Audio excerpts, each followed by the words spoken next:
ጤና ይስጥልኝ።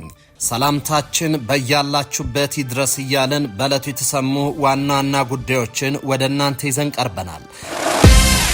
በመጨረሻም የተፈራ ሆኗል። ኢሳያስ እንደዛቱት አድርገዋል። ኢትዮዴስክ ሚዲያ ከሳምንታት በፊት ኢሳያስ አሰብን ለግብጽ ወይም ለሳውዲ ሰጥተን እንገላገል ማለታቸውን ዘግቦ ነበር። በዛሬው ዕለትም ይህን መረጃ የሚያረጋግጥ መረጃ ዘናሽናል ድረገጽ ይዞ ወጥቷል። ሻዕቢያ ግብጽ አሰብን እንድትቆጣጠርና በአሰብ ወደብ እንድትገነባ ሚስጥራዊ ስምምነት እንደተፈራረመ ተዘግቧል። የሚስጥራዊ ስምምነቱ ይዘት የተመለከተ መረጃ በጥንቅራችን ይዘናል። ህወሓት ድሮን ታጠቀ። የድሮን ባለሙያዎችን በሱዳን እያሰለጠነ እንደሆነም ተረጋግጧል። ሰልጣኞቹ የድሮን ባለሙያዎች በቅርቡ ይመረቃሉ ተብሏል። የትግራይ ህዝብ በረሃብ አለንጋ እየተገረፈ ባለበት በዚህ ወቅት ህወሓት ከጦርነት ውጪ አታሳዩኝ እያለ ነው። ታዳምጡታላችሁ። በከተማዋ የሰዓት እላፊ ታወጀ። ዓለም አቀፉ ድንበር የለሽ የሐኪሞች ማህበር በአንድ ቀን ብቻ በጥይት የተመቱ ሰዎችን እንዳከመ ይፋ አድርጓል። በከተማዋ የተቀሰቀሰው ግጭት ተከትሎ ለፌዴራል መንግስት ጥሪ ቀርቧል። ትሰሙታላችሁ።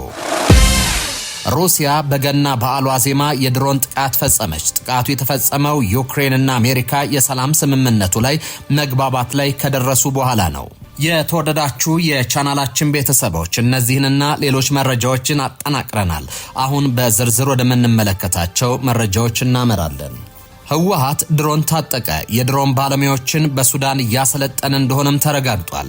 ሰልጣኞቹ የድሮን ባለሙያዎች በቅርቡ ይመረቃሉም ተብሏል። የትግራይ ህዝብ በረሃብ አለንጋ እየተገረፈ ባለበት በዚህ ወቅት ህወሓት ከጦርነት ውጪ አታሳዩኝ እያለ ነው። ህወሓት የሰው አልባ የውጊያ አውሮፕላን ተቆጣጣሪዎችን እያሰለጠነ እንደሚገኝም ታውቋል። ቡድኑ በተለምዶ ድሮን ተብሎ የሚጠራውን የሰው አልባ ተዋጊ አውሮፕላን ተቆጣጣሪዎችን እያሰለጠነ መሆኑ የተነገረው በሱዳን ከሚገኙ ታጣቂዎች መካከል ለተመረጡ አባላት መሆኑን ዞብል ፖስት ምንጮችን ዋቢ በማድረግ ዘግቧል። የሰው አልባ ተዋጊ አውሮፕላንና ተቆጣጣሪዎች ስልጠናውን የሚሰጣቸው በገዳሪፍ ከሰላ መካከል በሚገኝ ሾክ ተብሎ በሚጠራ የሱዳን ግዛት ውስጥ ነው። ከዚሁ ጋር በተያያዘ የሰው አልባ ተዋጊ አውሮፕላን ተቆጣጣሪ ሰልጣኞችን ያቀፈው ቡድን ከሰው አልባ ተዋጊ አውሮፕላኖች አብራሪነት እስከ አየር ጥቃት አክሻፊዎችን ያካተተ ስለመሆኑ ተነግሯል። እንደ ዞብል ፖስት የመረጃ ምንጮች አሰልጣኞችን በመመደብና አጠቃላይ የስልጠና ቁሳቁስ ግብአቶችን በማቅረብ የግብጽ መንግስት ድጋፍ ያደረገ ሲሆን ስልጠና በመውሰድ ላይ የሚገኙ የሰው አልባ አውሮፕላን ተቆጣጣሪዎች በያዝነው ታህሳስ ወር መጨረሻ ስልጠና ጨርሰው ይመረቃሉ ተብሏል። በሱዳን የሚገኘው የህወሓት ታጣቂ ክንፍ እንደ ሐሸባ፣ እንጉርጉር፣ ተደንባ፣ ግዴማ፣ ስፋዋ ተብለው ከሚጠሩ የስደተኛ ጣቢያዎች ጭምር ታጣቂዎችን እንደሚመለምል ትኩረታቸውን የሱዳን ጦርነት ላይ ያደረጉ በርካታ ሚዲያ ተቋማት ዘገባዎችን እያሰሙ ይገኛሉ። በሱዳን የሚገኙ የህወሓት ተዋጊዎች በሀገሪቱ እየተካሄደ ባለው የእርስ በርስ ጦርነት በጀነራል አልቡርሃን የሚመራውን የሱዳን ብሔራዊ ጦር ተቀላቅለው በሲንጃ፣ ሲናርና ሐሲሳ፣ መደኒ፣ አልባጌር፣ ፋውና ደንበሊያ ተብለው በሚጠሩ አካባቢዎች በተካሄዱ አውደ ውጊያዎች መሳተፋቸው ተነግሯል።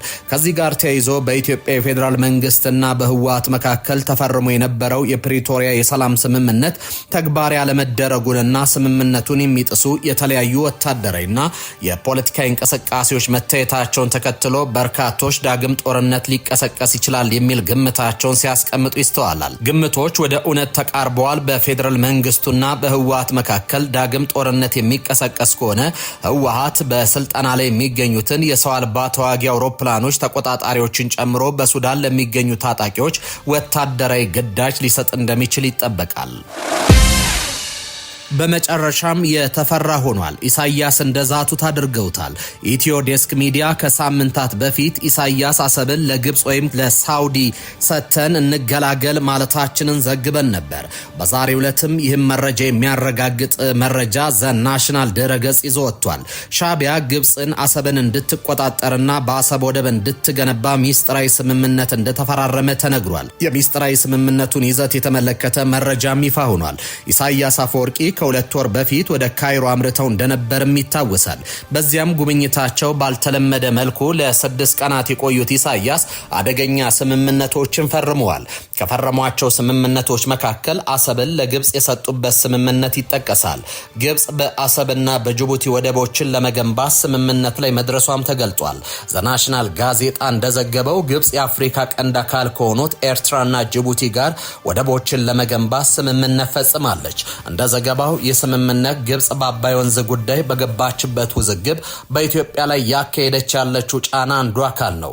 ቅርበት ያላቸው ምንጮች በዋቢነት የጠቀሰው ዘገባው ግብጽ እምብዛም የሚዲያ ሽፋን ባልተሰጠውና ባልተወራለት መንገድ ከሁለቱ አገራት ጋር የፈጸመችው የስምምነት ፊርማ የኤርትራውን አሰብ ወደብንና የጅቡቲን ዶራሌ ወደብ አቅም ማሳደግ የሚል መሆኑን አስረድቷል። ሁለቱ ወደቦች በቀይ ባህር ደቡባዊ ክፍል ባብል ኤል መንደብ ሰርጥ አቅራቢያ የሚገኙ መሆናቸውን የጠቀሰው ዘገባው ጅቡቲና ኤርትራ የኢትዮጵያን ጎረቤቶች ከመሆናቸው በላይ ኢትዮጵያ ሸቀጦችን የምታስገባው በዶራሌ ወደብ መሆኑን አውስቷል።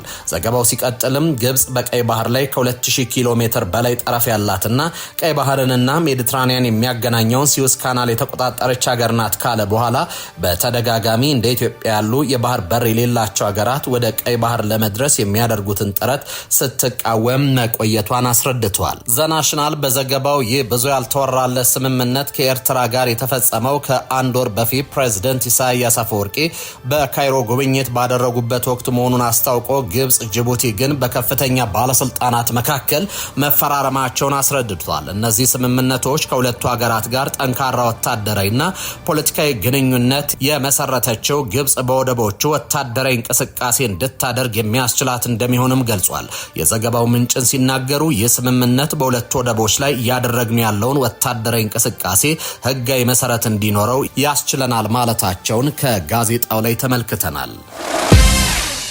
በከተማዋ የሰዓት እላፊ ታወጀ። ዓለም አቀፉ ድንበር የለሽ ሐኪሞች ማህበር በአንድ ቀን ብቻ በጥይት የተመቱ ሰዎችን እንዳከመ ይፋ አድርጓል። በከተማዋ የተቀሰቀሰውን ግጭት ተከትሎ ለፌዴራል መንግስት ጥሪ ቀርቧል። በጋምቤላ ክልል በቀጠለው ግጭት ረቡዕ ዕለት ብቻ ከ100 በላይ በጦር መሳሪያ የቆሰሉ ሰዎች ወደ ሕክምና ተቋማት መምጣታቸውን ዓለም አቀፉ ድንበር የለሽ ሐኪሞች ቡድን አስታውቋል።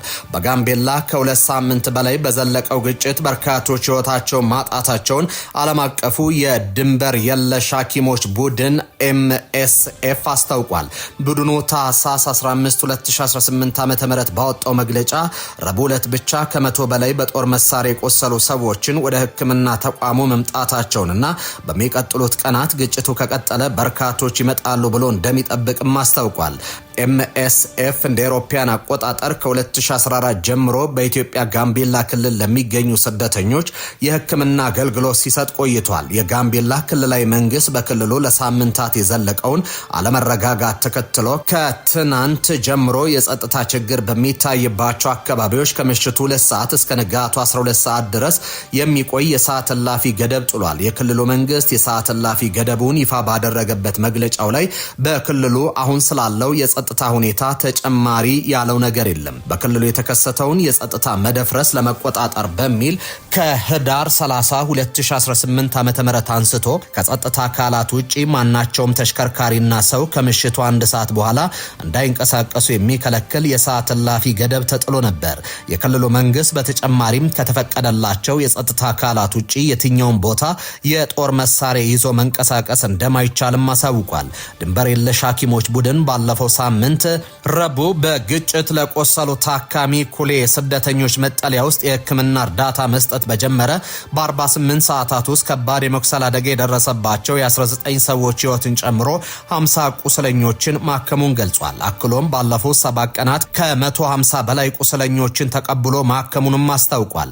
ኩሌ የስደተኞች መጠለያ ወደ 55,000 የሚጠጉ ደቡብ ሱዳናዊ ስደተኞችን የያዘ ሲሆን በMSF መጠለያና በመጠለያ ጣቢያው የመጀመሪያ ደረጃ የሁለተኛ ደረጃ የጤና አገልግሎቶችን ይሰጣል።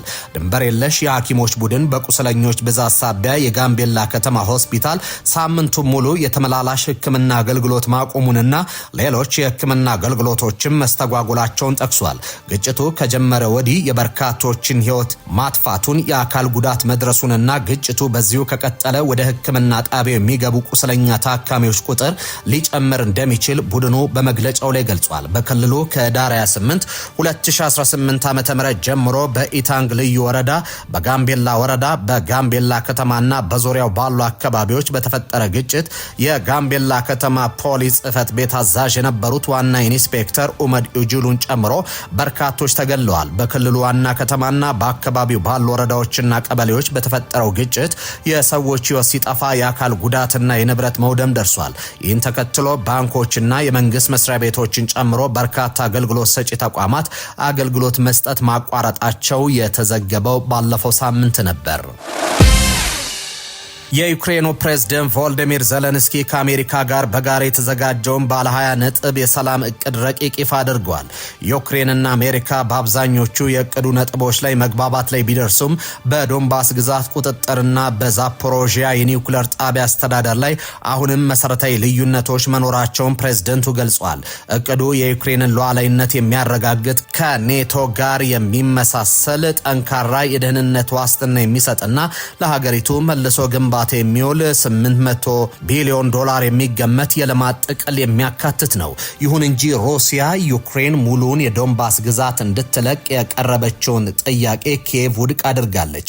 ይህ የሰላም እቅድ ይፋ በሆነበት ዕለት በሩሲያ ዋና ከተማ ሞስኮና በሌሎች ግዛቶች ላይ መጠነ ሰፊ የድሮን ጥቃት ተፈጽሟል። የሩሲያ መከላከያ ሚኒስቴር 132 የዩክሬን ድሮኖችን መትቶ መጣሉን ያስታወቀ ሲሆን ከነዚህ መካከል 16ቱ ወደ ሞስኮ ሲበሩ የነበሩ መሆናቸው የከተማዋ ከንቲባ ሰርጌይ ሶቢያን ገልጿል። ጥቃቱ በተለይም በቤልጎሮድ፣ ብሪያንስክና ካሉጋ ግዛቶች ላይ ያተኮረ እንደነበርም ተጠቁሟል። በተያያዘ ዜና የዩክሬን ጦር በሩሲያ ቱላ ግዛት የሚገኝና ለጦር መሳሪያዎች ግብዓት የሚሆን የሰው ሰራሽ ጎማ የሚያመርት ፋብሪካ ላይ ጥቃት መፈጸሙን አረጋግጧል። ይህ ስልታዊ ጥቃት የተፈጸመው ሩሲያ ከቀረበላት የሰላም እቅድ ረቂቅ ጋር በተያያዘ ይፋዊ ምላሽ እንደምትሰጥ በሚጠበቅበት ዕለት መሆኑን የሁኔታውን አሳሳቢነት ከፍ አድርጎታል።